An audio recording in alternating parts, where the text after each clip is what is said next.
ఉపవాస ప్రార్థనలో 40 రోజులు,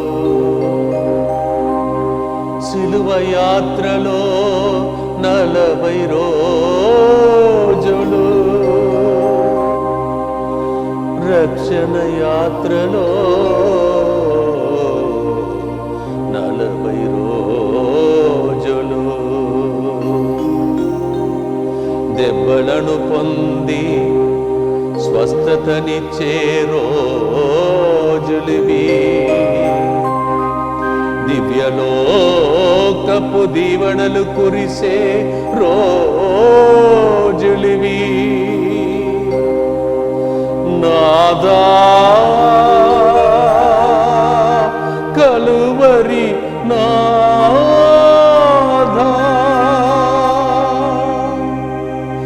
ఎందుకయ్యా ఇంత దయా, ఎందుకయ్యా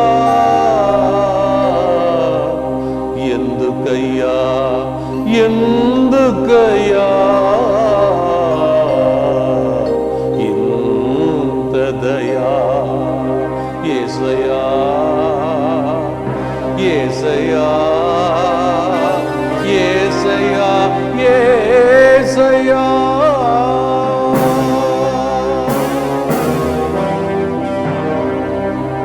నీ సిలువ క్రింద చేరుతున్నాము యేసయ్యా, నీ బంగారు పాదములను పట్టుకుంటున్నాము యేసయ్యా. నడుపమయ్యా ఈ 40 రోజులు, యేసయ్యా నీతో ఈ 40 రోజులు. సిలువ యాత్ర, ఈ రక్షణ యాత్ర ప్రభువా, ప్రతిరోజు దైవజనుల ద్వారా మాట్లాడమయ్యా, మా కన్నీళ్లు తుడువమయ్యా, మా ప్రశ్నలకు జవాబును దయచేయమయ్యా. నీ సిలువ నుండి కారిపడిన రక్త నీటి నుండి మమ్ము కడిగి శుద్ధి చేసి నూతన కార్యములు, అద్భుత కార్యములు, ఆశ్చర్య క్రియలు చెయ్యుమయ్యా. కలువరి నాదా, యేసునాదా, మా కొరకై మరణించి రక్తం చింది ప్రాణం పోసిన రక్షకుడా, నీకే స్తోత్రం. రండి, దైవజనులు పొసగబోతున్న గొప్ప శుభవార్తను ఆలకించిన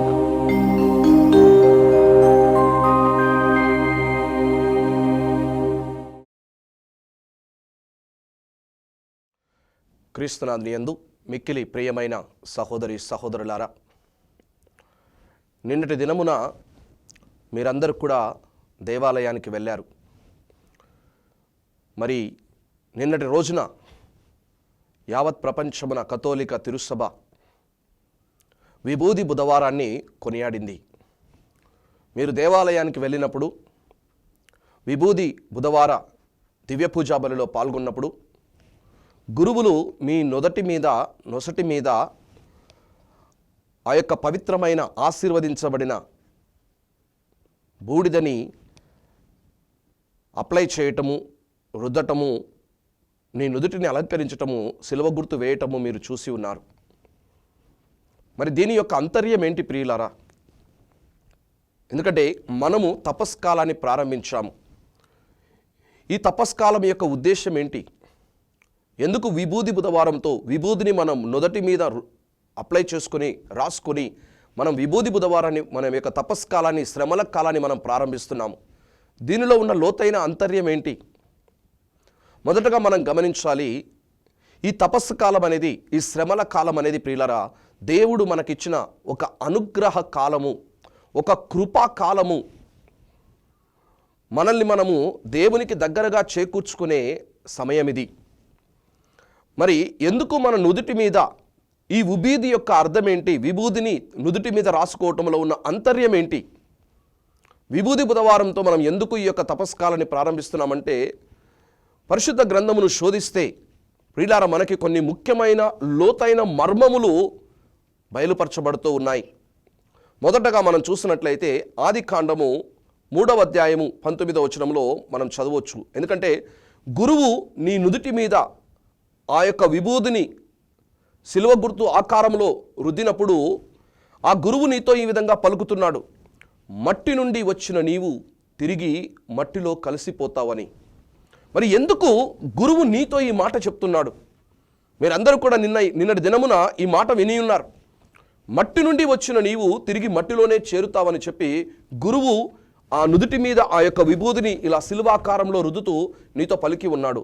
ఆ మాటకు అంతర్యం ఏంటి ప్రియులారా? ఆ మాటకు అంతర్యం ఏంటంటే, ఆ యొక్క విభూది నీ జీవితము శాశ్వతం కాదు అని తెలియచేయటానికే. ఓ నరుడా, ఓ మానవుడా, మట్టి నుండి పుట్టిన నీవు తిరిగి మట్టిలో కలిసిపోతావు. నీ ప్రాణము, నీ ఊపిరి శాశ్వతం కాదు. ఒకరోజు నువ్వు మరణిస్తావు. కానీ నీవు మరణింపక మునిపే నీ సృష్టికర్త అయిన దేవునితో నువ్వు సమాధానపడు. దేవుడు తన కుమారుడైన యేసుక్రీస్తును ఈ లోకానికి పంపించాడు. ఆ యేసుక్రీస్తునందు నమ్మకం ఉంచి ఆ యేసుక్రీస్తును నువ్వు అంగీకరించి ప్రియ సహోదరి సహోదరుడా, నీవు ప్రభు దగ్గరికి రా అని చెప్పి ఒక హెచ్చరిక ఇది. మానవ జీవితము శాశ్వత జీవితం కాదు. ఈ లోకములో మనిషి మనుగడ శాశ్వతం కాదు. ప్రతి ఒక్కరూ మరణించాల్సిందే. కానీ ఆ మరణం అనేది ఎప్పుడు నీ దగ్గరికి వస్తుంది, ఏ సమయంలో మరణం అనేది నిన్ను కబలిస్తుంది అనేది ఎవరికి తెలియదు. ఆ మరణం ప్రాప్తించక మునిపే, ఆ మరణం నీ దగ్గరికి రాక మునిపే, ప్రియ సహోదరి ప్రియ సహోదరుడా, నీవు నీ యొక్క హృదయ పరివర్తనను, దేవుని దగ్గరికి రావటాన్ని, నిత్య జీవాన్ని పొందుకోవటాన్ని, యేసుక్రీస్తుని రక్షకునిగా ప్రభువునిగా అంగీకరించడానికి నువ్వు దాన్ని దాటివేయవలదు. కొన్ని రోజుల క్రితము మేము కారులో ప్రయాణిస్తుంటే కొంతమంది యవన సహోదరులు బైక్ మీద అలా షికారుగా హుషారుగా చేతులు గాలిలో పైకి లేపి కేరింతలు కొడుతూ ప్రయాణం చేస్తున్నారు. మేము ప్రయాణం చేస్తున్న కారుని వారు దాటుకొని వెళ్తూ గట్టిగా అరుస్తూ కేరింతలు కొడుతూ గాలిలో చేతులు లేపి కేరింతలు కొడుతూ హుషారుగా ప్రయాణం చేస్తున్నారు. మేము ఒక 2 కిలోమీటర్ల దూరం వెళ్ళిన తర్వాత ఒక భయంకరమైన దృశ్యాన్ని చూస్తున్నాం. ఒక లారీ ఆ కేరింతలు కొడుతూ ముందుకు వెళ్ళిన ఆ యొక్క యవనస్తులు ఒక లారీ ప్రక్కన కింద పడిపోయి ఉన్నారు. ప్రాణాలతో కొట్టుమిట్టుతున్నారు. ఏ స్మాల్ యాక్సిడెంట్, ఒక చిన్న దుర్ఘటన. మనిషి ఊపిరి ప్రాణం పోవటానికి క్షణికం చాలు ప్రియులరా. ఈరోజు చిన్నపిల్లలకు కూడా, యవన ప్రాయంలో ఉన్న వాళ్ళకి కూడా హార్ట్ అటాక్ వస్తుంది, గుండె ఆగిపోతుంది, బ్రెయిన్ హెమరేజ్, ఇలాంటి పరిస్థితులు ఈ రోజులో వస్తున్నాయి. ఏ సమయంలో ఎలాంటి రోగం ద్వారా మనిషి జీవితం కోల్పోతున్నామో మనకు తెలియదు. కరోనా సమయంలో ఆ భయంకరమైన మహమ్మారి మనని కమ్మినప్పుడు ప్రియులారా, ఎంతోమంది మన కళ్ళ ముందునే చనిపోయారు. ధైర్యవంతులు, బలవంతులు, శక్తిమంతులు అందరూ కూడా ప్రాణాలు కోల్పోయారు. కనుకనే ప్రియులారా, ఈ తపస్సు కాలంలో దేవుడు మనకి ఒక అవకాశం ఇస్తున్నాడు. నీ జీవితం ఈ మట్టి వంటిది, నీ జీవితం ఈ ధూళి వంటిది. కనుక నీ జీవితం, నీ శరీరం ధూళిగా, మట్టిగా, బూడిదగా మారిపోక మునిపే దేవుని దగ్గరికి రా. నీ దేవునితో సరిపడు, నీ జీవితాన్ని సరిదిద్దుకో, ప్రభుతో సమాధానపడు, పాపపు జీవితాన్ని వదిలేయి. యేసుక్రీస్తునందు నీ యొక్క నమ్మకాన్ని ఉంచు. ప్రభు క్రీస్తుని నీ రక్షకునిగా అంగీకరించు. నిన్ను రక్షించడానికి, నిన్ను కాపాడటానికి ఆ యేసుక్రీస్తు ప్రభు ఏం చేశాడో దాని గురించి ధ్యానించు, దాని గురించి చదువు, దానిని అర్థం చేసుకొని ఆ ప్రభు దగ్గర నీకు క్షమాపణ ఉంది, ఆ ప్రభు దగ్గర నీకు నిత్య జీవం ఉంది, ఆ ప్రభు దగ్గర పరలోక వారసత్వం నీకు వసగబడి ఉన్నది ప్రియులారా. కనుకనే నేను గురువు నీ నుదుటి మీద ఆ యొక్క విభూదిని రాస్తూ నీకు గుర్తు చేస్తున్నాడు. ఓ నరుడా, ఓ మానవుడా, నీ ఊపిరి, నీ ప్రాణం శాశ్వతం కాదు. నీ ప్రాణము, నీ ఊపిరి ఆగిపోక మునిపే నీ దేవుడైన ప్రభువు దగ్గరికి వెంచేసిరా అని. ఇక 2వ అర్థము మన పరిశుద్ధ గ్రంథములో విభూది, దుమ్ము, ధూళి, వీటి లోటైన అర్థాలు మనం పరిశుద్ధ గ్రంథములో చూసినట్లయితే ప్రియులరా, యోబు గ్రంథము 42వ అధ్యాయము 6వ వచనంలో మన వాక్యం గమనించినట్లయితే, యోబు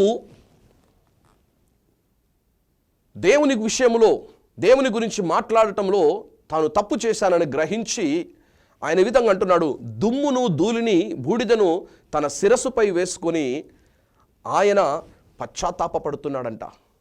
సో దుమ్ము ధూళి బూడిద అనేది ప్రియులారా పశ్చాత్తాపానికి చిహ్నము.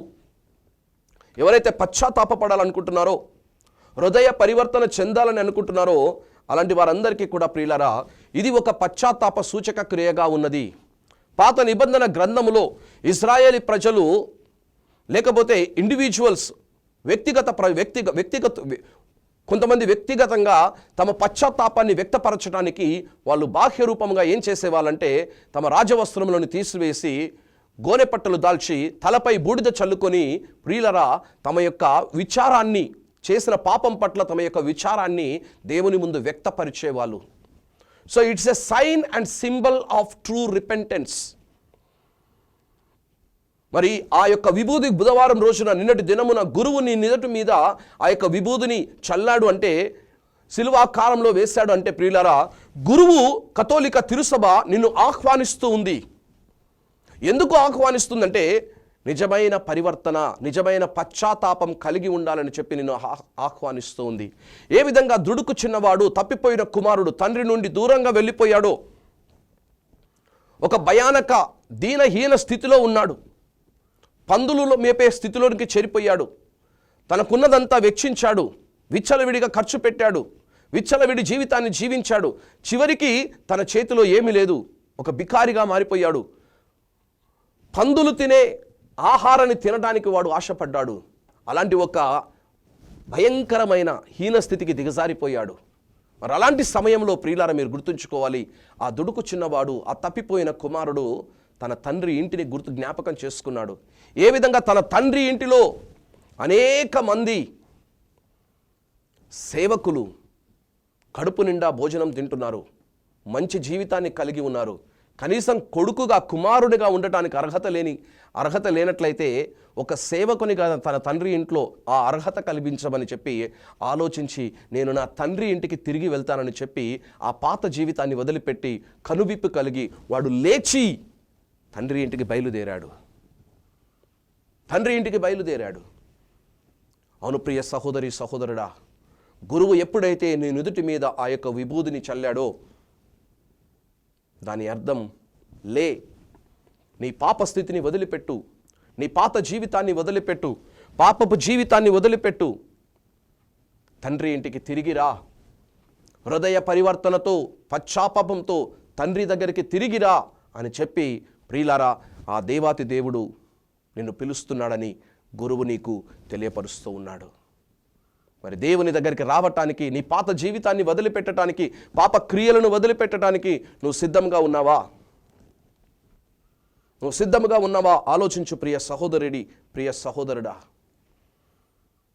అంతేకాదు మనం దేవుని వాక్యంలో చదువుతున్నాం ప్రియులారా, దానియేలు గ్రంథము 9వ అధ్యాయము 3వ వచనంలో దేవుని వాక్కు ఈ విధంగా పలుకుతుంది. తల మీద బూడిద చల్లుకోవటం అంటే ప్రియులరా గురువు నీ నుదుటి మీద బూడిదను చల్లాడంటే దాని అర్థం, ఇంకొక లోతైన అర్థం ఏంటంటే దానియేలు తన యొక్క ప్రజల నిమిత్తమై లోతుగా ప్రార్థన చేస్తున్నాడు. ఉపవాసం ఉండి గోనెపట్ట దాల్చి తలపై బూడిద చల్లుకొని తన యొక్క జాతి కోసం ప్రార్థన చేస్తున్నాడు. అంటే మనం అర్థం చేసుకోవాలి, it is a symbol of a time of a season of intense prayer and fasting. Intense time of prayer and fasting. ఈ విషయాన్ని నువ్వు గమనించాలి. ఈ తపస్సు కాలంలో నీ కోసమే కాదు, నీ తోటి మానవుల కోసం కూడా వారిలో హృదయ పరివర్తన కలగాలని చెప్పి ఉపవాసముతో నువ్వు ప్రార్థన చేయాలి.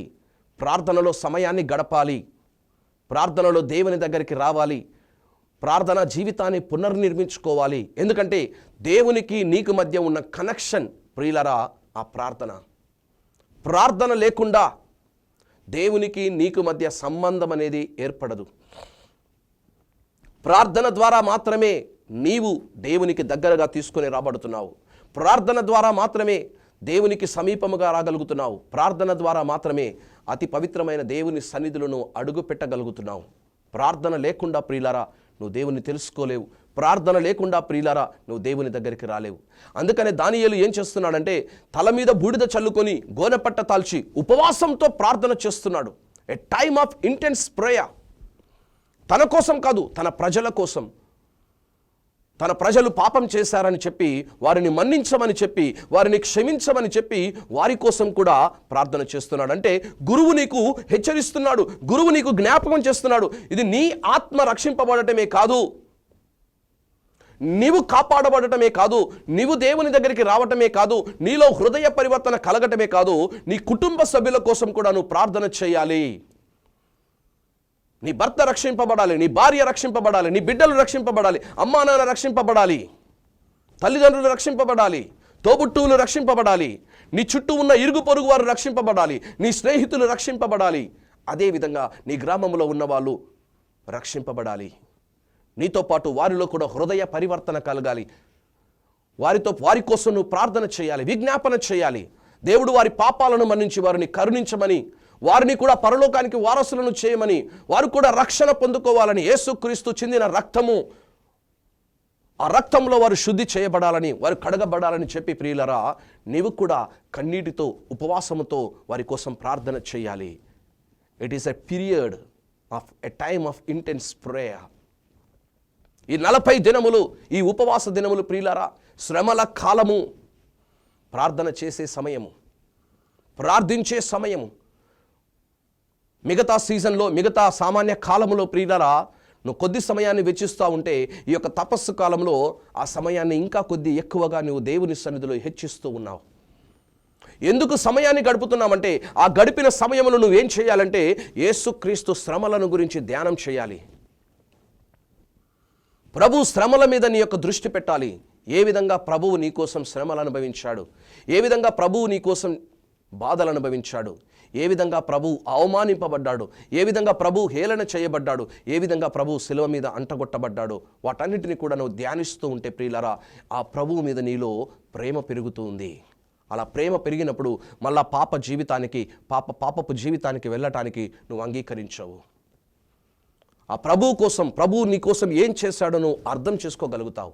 పరిశుద్ధాత్మ దేవుడు క్రీస్తు శ్రమలలో ఉన్న ఆ యొక్క విజ్ఞానాన్ని, క్రీస్తు శ్రమలలో ఉన్న రహస్యాన్ని పరిశుద్ధాత్మ దేవుడు నువ్వు మెడిటేట్ చేస్తూ ఉంటే, ధ్యానం చేస్తూ ఉంటే ప్రియులరా ఆయన లోతైన మర్మాలు నీకు తెలియపరుస్తాడు. ప్రియ సహోదరి, ప్రియ సహోదరుడా, praise the lord. Hallelujah, hallelujah, హల్లెలూయా. అంతేకాదు ప్రియ సహోదరి, ప్రియ సహోదరుడా, మనము 4వ అర్థం ఏంటి అంటే ఈ యొక్క గురువు నీ తల మీద విభూదిని ఆ శిరస్సు మీద పెట్టడం వలన మనం చూస్తూ ఉన్నాము. మొదటి మక్కబీయుల గ్రంథము 3వ అధ్యాయము 47వ వచనములో they put on sackcloth and covered their heads with ashes. ఇది కూడా మనం ఇక్కడ చూసినట్లయితే ఏ కమ్యూనిటీ, ఒక సంఘముగా వారు ఒక చోట చేరి హృదయ పరివర్తన వ్యక్తపరుస్తూ ఉన్నారు. ఇది కేవలము ఒక ఇండివిజువల్గా, ఒక వ్యక్తిగా గురువు నీ మీద ఆ యొక్క విభూదిని చల్లటం లేదండి. ఒక సంఘముగా ప్రజలందరూ ఒక చోట చేరారు, అందరి మీద విభూదిని చల్లి అందరినీ కూడా ఆ యొక్క గురువు ఆహ్వానిస్తున్నాడు. హృదయ పరివర్తన చెందండి, ఒక సంఘముగా హృదయ పరివర్తన చెందండి, దేవునికి చెందిన బిడ్డలుగా హృదయ పరివర్తన చెందండి అని చెప్పి ఆహ్వానిస్తున్నాడు. ప్రియులారా, మరి ఎలా హృదయ పరివర్తన చెందాలంటే ఉపవాసం ఉండాలి, ప్రార్థన చేయాలి. ఈ తపస్సు కాలం యొక్క 3 పిల్లర్స్, మూల స్తంభాలు ఏంటి అంటే ప్రియులారా ఉపవాసము, ప్రార్థన, దాన ధర్మాలు. ఇవి మీకు మనకి నిన్నటి దినమున పట్టణాలలో మనకి తెలియచేయబడ్డాయి. ఇవన్నీ కూడా తెలియచేయబడ్డాయి. మరి వీటిని ఆచరించాలి. మనం దేవుని దగ్గరికి రావాలి, దేవునితో అనుసంధానమైపోవాలి, దేవునితో కలిసిపోవాలి, దేవునికి దగ్గరగా రావాలి. మన పాప జీవితాన్ని ఒక సంఘముగా, ఒక సొసైటీగా మనం చేస్తున్న పాప క్రియలన్నిటిని కూడా వదిలివేయడానికి మనం ఒకరు ప్రార్థన చేసుకోవడానికి ముందుకు రావాలి. మరి 5వదిగా మనం చూస్తున్నాం ప్రియులారా, ఎస్తేరు గ్రంథములో 14వ అధ్యాయము 1 నుంచి 3 వచనాలు చదివితే, ఎస్తేరు అన్యజాతీయుడైన రాజును జయించటానికి, ఆమె అన్యజాతీయుడైన రాజు దగ్గరికి వెళ్ళటానికి ఆమె ఏం చేసిందంటే తన యొక్క జూదా ప్రజలు వారి యొక్క ప్రాణానికి హాని తలపెట్టబడబోతుంది. యూదా ప్రజలు చనిపోబోతున్నారు, తన జాతి చనిపోబోతుంది. అందుకే ఆమె ఏం చేసిందంటే తన జాతిని కాపాడటానికి ధైర్యము చేసి రాజు దగ్గరికి వెళ్ళటానికి సిద్ధపడింది. కానీ వెళ్లే ముందు ఆమె ఏం చేసిందంటే ప్రియులారా, తలపై తన యొక్క రాజవస్త్రములను తీసివేసి గోనెపట్టె తాల్చి తలపై బూడిద చల్లుకొని 3 దినముల పాటు ఉపవాస ప్రార్థన చేసింది. 3 దినముల పాటు ఉపవాస ప్రార్థన చేసింది. She interceded for her people. తన ప్రజల నిమిత్తమై బూడిద తలపై చల్లుకొని ప్రార్థన చేసింది. ప్రియులారా, గురువుని శిరస్సు మీద ఆ యొక్క విభూతిని శిలువాకారంలో అద్దాడు అంటే ప్రియులారా, దాని అర్థం ప్రియులారా, గురువు నిన్ను ఆహ్వానిస్తున్నాడు. ప్రజల నిమిత్తమై, లోకము నిమిత్తమై ఈ సమయములో నువ్వు విజ్ఞాపన చేయి. విజ్ఞాపన చేయి అని అర్థం. నీ కుటుంబ నిమిత్తమై విజ్ఞాపన చేయి. నీ భర్త నిమిత్తమై, భర్త మారట్లేదా, విజ్ఞాపన చేయి. భార్య మారట్లేదా, విజ్ఞాపన చేయి. పిల్లలు దారి తప్పుతున్నారా, విజ్ఞాపన చేయి. మీ తల్లిదండ్రులు మిమ్మల్ని సరిగా చూసుకోవటం లేదా, బాధ్యత కలిగి జీవించటం లేదా, వారి కొరకు విజ్ఞాపన చేయి. మీ స్నేహితుల కొరకు విజ్ఞాపన చేయండి. సంఘం కొరకు విజ్ఞాపన చేయండి. సొసైటీ కొరకు విజ్ఞాపన చేయండి. విజ్ఞాపన ప్రార్థన అనేది చాలా ముఖ్యం ప్రియులారా. ఉపవాసం ఉండి ప్రార్థన చేస్తే ఆ ఉపవాస ప్రార్థనలో ప్రియులారా గొప్ప శక్తి ఉంది. ఆ ఉపవాస ప్రార్థనలో గొప్ప శక్తి ఉంది. యేసుక్రీస్తు ప్రభు 40 దినములు ఎడారిలో ఉపవాసం ఉండి ప్రార్థించాడు. సైతానును జయించగలిగాడు, శోధన జయించగలిగాడు. ఈ 40 దినములు ఉపవాస ప్రార్థన ద్వారా నువ్వు శోధనలు జయించగలిగే శక్తిని, బలమును పొందుకుంటున్నావు. మోషే ఆ యొక్క సినాయి పర్వతమునకు పైకి వెళ్ళినప్పుడు 40 దినములు ఏమి తినక త్రాణక ప్రియులారా ఉపవాసం ఉండి ప్రార్థన చేశాడు. అలా ప్రార్థన చేసినప్పుడు ప్రియులారా ధర్మశాస్త్రం ఇవ్వబడింది, 10 ఆజ్ఞలు ఇవ్వబడ్డాయి. నువ్వు ఉపవాస ప్రార్థన చేస్తే ప్రియులరా ఆ పరిశుద్ధాత్మదేవుడు దేవుని వాక్యాన్ని నీ హృదయం మీద రాసేస్తాడు. నీ హృదయమే ఒక పలకగా మారిపోతుంది దేవునికి. దేవుని వాక్యము నీ హృదయంలో స్థిరముగా, పరిశుద్ధముగా నీ హృదయం నిండా నింపబడుతుంది ప్రియులరా. అవును ప్రియ సహోదరి, ప్రియ సహోదరుడా, దానియేలు ఉపవాసం ఉండి ప్రార్థన చేసినప్పుడు దైవ రహస్యములు బయలుపరచబడ్డాయి. దైవ రహస్యములు బయలుపరచబడ్డాయి. నీవు ఉపవాసం ఉండి ప్రార్థన చేస్తూ ఉంటే, తోటి వారి కోసం ప్రార్థన చేస్తూ ఉంటే, విజ్ఞాపన చేస్తూ ఉంటే దేవుడు రహస్యములను, మర్మములను ఆయన నీకు బయలుపరుస్తాడు. నీకు రహస్యములను, మర్మములను ఆయన నీకు బయలుపరుస్తాడు. ఉపవాసం ఉండి ప్రార్థన చేయగలవా? విజ్ఞాపన చేయగలవా? నీ కోసం కాదు, ఇతరుల కోసం, వారు బాగు కోసం. దేవుడు వారిని ఆశీర్వదించాలని, బంధకముల నుంచి వారిని విడిపించాలని, సైతాను శక్తుల నుంచి వారిని విడిపించాలని, చీకటి అంధకార శక్తుల నుంచి వారిని విడిపించాలని చెప్పి, బలహీనతల నుంచి వారిని విడిపించాలని చెప్పి ఉపవాసం ఉండి దేవుని ముందు కన్నీరు కార్చగలవా? కన్నీరు కార్చగలవా ప్రియ సహోదరి, ప్రియ సహోదరుడా? పౌలు గారు తన పాత జీవితం, హింసతో కూడిన జీవితం, ఆ జీవితాన్ని వదిలేయటానికి, ఆ పాత జీవితాన్ని వదిలేయటానికి దేవుడు ఎక్కడైతే దమాస్కు నగరానికి వస్తున్నాడో క్రీస్తు ప్రభు అతనికి కనిపించాడు. సౌలా, సౌలా, నన్ను ఎందుకు హింసిస్తున్నావు? అప్పుడు సౌలు గారికి అర్థమైంది, నేను క్రైస్తవులను కాదు చంపేది, క్రీస్తును చంపుతున్నానని. క్రైస్తవులను కాదు హింసించేదని, క్రీస్తును హింసిస్తున్నానని అతనికి అర్థమైంది. దేవుని చట్టాన్ని తెలిసినవాడు, కానీ ఆ చట్టాన్ని పరిపూర్ణంగా అర్థం చేసుకోలేకపోయాడు. కానీ ఇప్పుడు అతను అర్థం చేసుకున్నాడు. 3 దినముల పాటు ఉపవాసం ఉన్నాడు ప్రియులరా. దేవుని యొక్క పశ్చాత్తాప హృదయముతో ఆయన కన్నీరు కారుస్తున్నాడు. కార్చి ప్రియులరా అభిషేకం పొందుకున్నాడు. తన కన్నులు తెరవబడ్డాయి, ఆధ్యాత్మిక కన్నులు తెరవబడ్డాయి. సత్యాన్ని చూడగలిగాడు. అప్పటి వరకు నాకు అంతా తెలుసు అనుకున్నాడు, ధర్మశాస్త్రం నాకు తెలుసు అనుకున్నాడు, దేవుని మార్గాలు నాకు తెలుసు అనుకున్నాడు.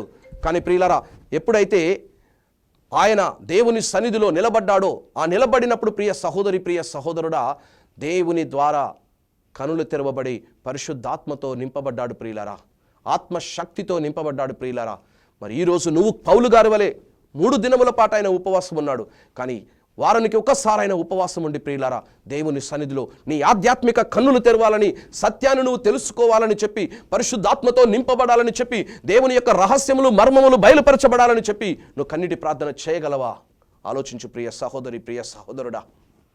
ఆలోచించు ప్రియ సహోదరి, ప్రియ సహోదరుడా. It is a time we have to come before God to repent. మనమందరం కూడా పశ్చాత్తాపపడాలి, హృదయ పరివర్తన చెందాలి. ఇదే ముఖ్య ఉద్దేశం. గురువు నీ తల మీద ఆ యొక్క విభూతిని చల్లుతున్నాడంటే ప్రియులారా, దాని అర్థము దేవుడు నిన్ను ఆహ్వానిస్తున్నాడు. ఎందుకు ఆహ్వానిస్తున్నాడో ఇప్పటి వరకు నేను మీకు ఎక్స్ప్లెయిన్ చేశాను, మీకు వివరణ ఇచ్చాను.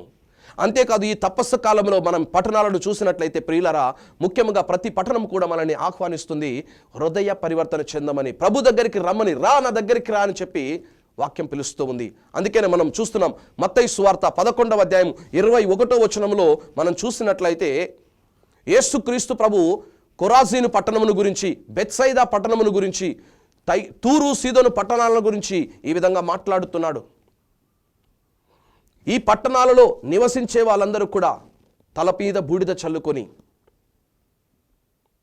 గోనెపట్టె తాల్చి హృదయ పరివర్తన చెందలేకపోయారు. ఎందుకంటే ఈ పట్టణాల మధ్యలో యేసుక్రీస్తు ప్రభు అనేకమైన గొప్ప గొప్ప అద్భుత కార్యములు, ఆశ్చర్య కార్యములు చేశాడు. ప్రియులరా, యేసుక్రీస్తు ప్రభు ఈ పట్టణాలలో గొప్ప కార్యాలు చేశాడు. ఆధ్యాత్మికంగా అనేకమైన సూచక క్రియలు చేశాడు. అనేక మందిని స్వస్థపరిచాడు. వారిలో దయ్యాలను వెళ్ళగొట్టాడు, దురాత్మలను పారద్రోలాడు, దేవుని స్వార్థను గురించి, దైవరాజ్యమును గురించిన స్వార్థను గురించి వారికి బోధించాడు. అప్పుడు అక్కడున్న ప్రజలతో అంటున్నాడు, అయ్యో ఖొరాజనుపురమా, బెత్సైదాపురమా, తూరు సిదోను, మీరు హృదయ పరివర్తన చెందకపోతే మీరును అట్లే నాశనం చేయబడతారు అని. Praise the Lord, praise the Lord, praise the lord.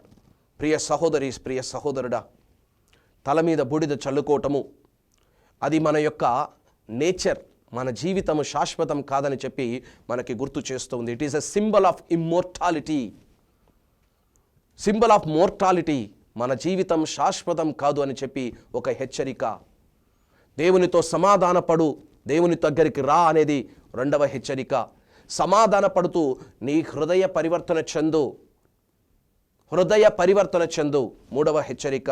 అంతేకాదండి, వ్యక్తిగతంగా నీ జీవితాన్ని బట్టి కన్నీరు కారుస్తూ ప్రార్థన చేసే సమయం, హృదయ పరివర్తన చెందే సమయానికి హృదయ పరివర్తన చెందు అని చెప్పి నుదుటి మీద ఆ యొక్క రాయబడిన, నుదుటి మీద దిద్దబడిన ఆ యొక్క బూడిద నీకు గుర్తు చేస్తుంది ప్రియులరా. ఇక మూడవదిగా ప్రియులరా, ఇతరుల కోసం ప్రార్థన చేయటం, కన్నీటి ప్రార్థన చేయటం, విజ్ఞాపన ప్రార్థన చేయటం ప్రియ సహోదరి, ప్రియ సహోదరుడా.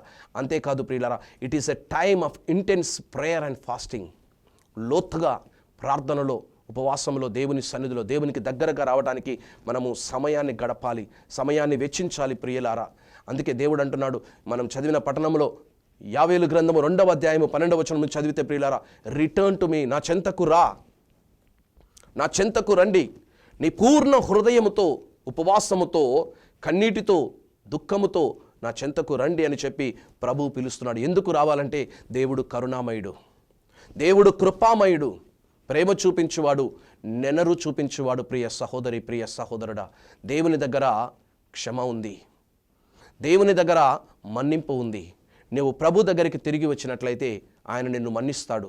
నువ్వు ప్రభు దగ్గరికి తిరిగి వచ్చినట్లయితే ఏ విధంగా యెషయా పెదవులను తాకి ప్రియులరా పరిశుద్ధమైన పెదవులుగా మార్చాడో నిన్ను నన్ను మారుస్తాడు. ఆ తప్పిపోయిన కుమారుడు తిరిగి వచ్చినప్పుడు ఏ విధంగా తండ్రి తన చేతులను చాపి ఆ కుమారుని ఆహ్వానించి ఆలింగనం చేసుకున్నాడో, నేను తిరిగి వచ్చినప్పుడు ప్రియులరా ఆ తండ్రి దగ్గరికి వచ్చినప్పుడు ఆ తండ్రి తన చేతులను చాపి నిన్ను అంగీకరిస్తాడు, నిన్ను స్వీకరిస్తాడు. తన కుమారుని పరిశుద్ధ రక్తంతో కడిగి నిన్ను పవిత్రపరుస్తాడు. మర్చిపోకు, పేతురు యేసుక్రీస్తు ప్రభు ఎవరు అని చెప్పి నేను ఎరుగను అని చెప్పి ముమ్మారు బొంకాడు. కానీ యేసయ్య ప్రేమతో అతని వైపు చూశాడు, ఖండించలేదు. దేవుడు నిన్ను ఖండించడు ప్రియులారా, ఖండించడానికి రాలేదు యేసు ప్రభు. ప్రేమతో నిన్ను హక్కున చేసుకోవడానికి వచ్చాడు.